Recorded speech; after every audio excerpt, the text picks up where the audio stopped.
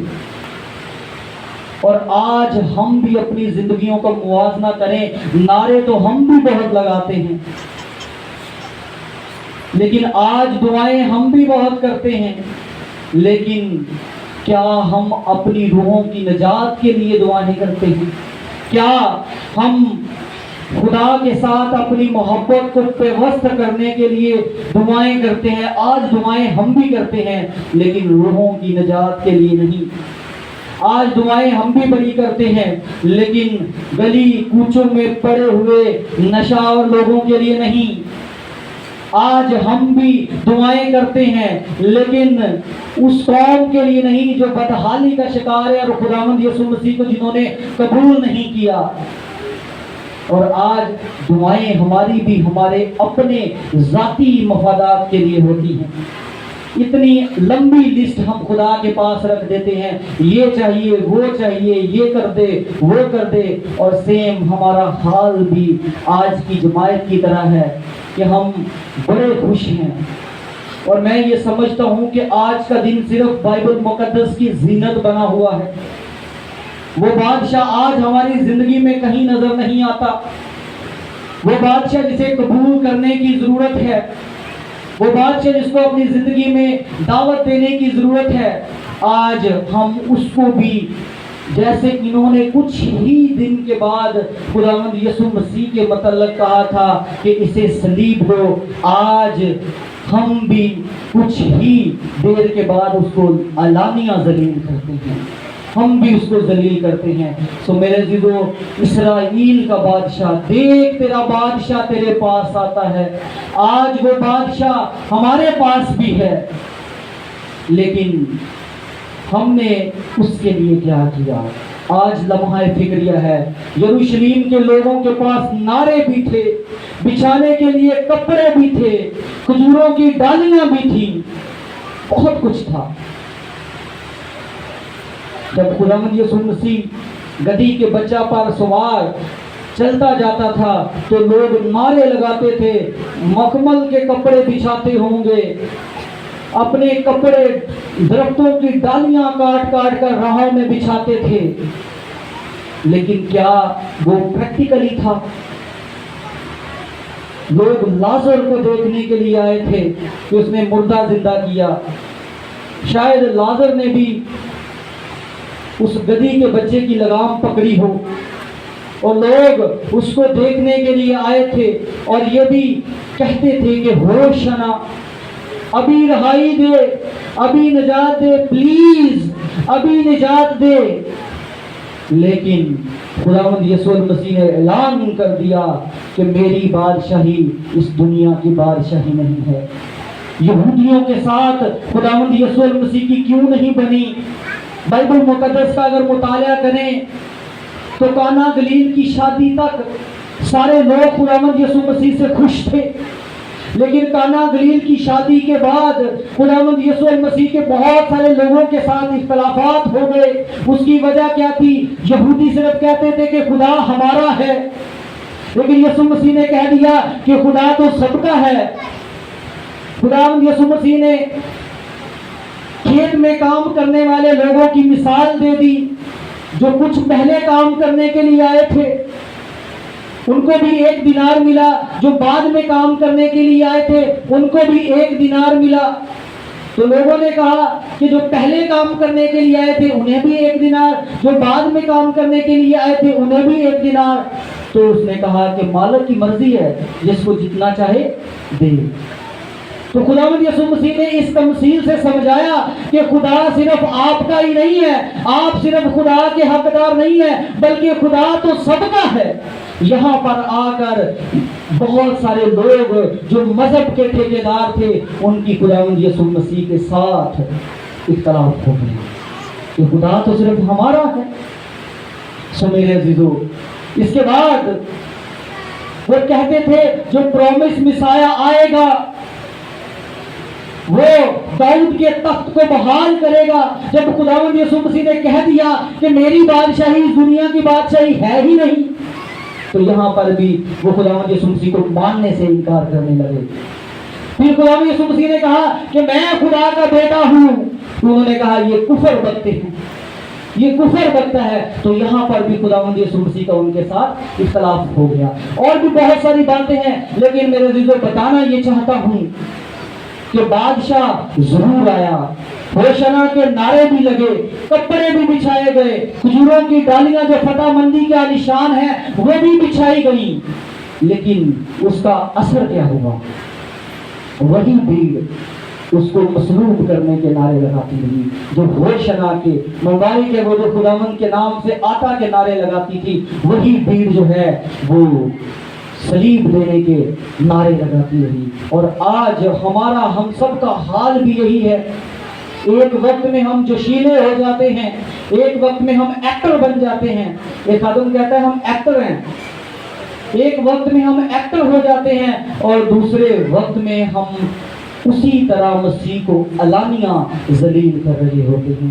تو میرے عزیزو، دیکھ تیرا بادشاہ تیرے پاس آتا ہے، لیکن اس کو کسی چیز کی ضرورت ہے. اس نے کہا کہ مالک کو اس کی ضرورت ہے. اب مالک کو ضرورت، ہماری کس چیزوں کی ضرورت ہے؟ یہ بات ہمارے لیے لمحہ فکریہ ہے. غور طلب بات یہ ہے کہ مالک کو آج ضرورت ہے. مالک کو آج ہمارے بدنوں کی قربانیوں کی ضرورت ہے کہ ہم اپنے وقت کی قربانی دیں. آج بھی میں دیکھ رہا تھا 10:30 بجے تک لوگ موجود ہی نہیں تھے یہاں پر. تو مالک کو ضرورت ہے. آج کے دن، چلو باقی دنوں کو تو ہم اگنور کرتے ہیں، چلو آج کا دن بڑا اہم دن تھا.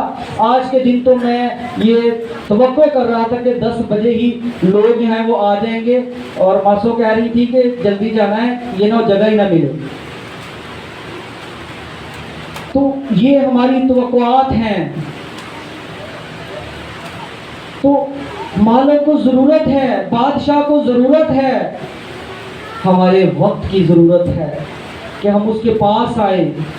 بے شک ہمارا اپنا کوئی کردار نہیں ہے، ہم کچھ نہیں کر سکتے، لیکن میرے عزیزو ایک کوشش جو ہے وہ شاید ہماری زندگی میں ہمیں بہت کچھ بنا دیتی ہے. آج مالک کو، آج بادشاہ تو آتا ہے، لیکن بادشاہ خالی نہیں آتا. بادشاہ کو کچھ ضرورت ہے، اور بادشاہ کی ضرورت میں اور آپ ہیں، جس کو اس نے اشرف المخلوقات کے طور پر خلق کیا ہے،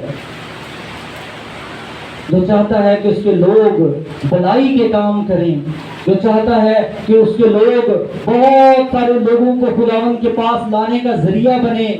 بادشاہ کو ضرورت ہے جس نے میل ملاپ کا کام ہمارے سپرد کر دیا، تاکہ ہم بھی بہت سارے لوگوں کو خداوند یسوع کے پاس لانے کا ذریعہ بنے. آج بادشاہ کو ضرورت ہے کہ اس کے لوگ دعاؤں میں جھکیں،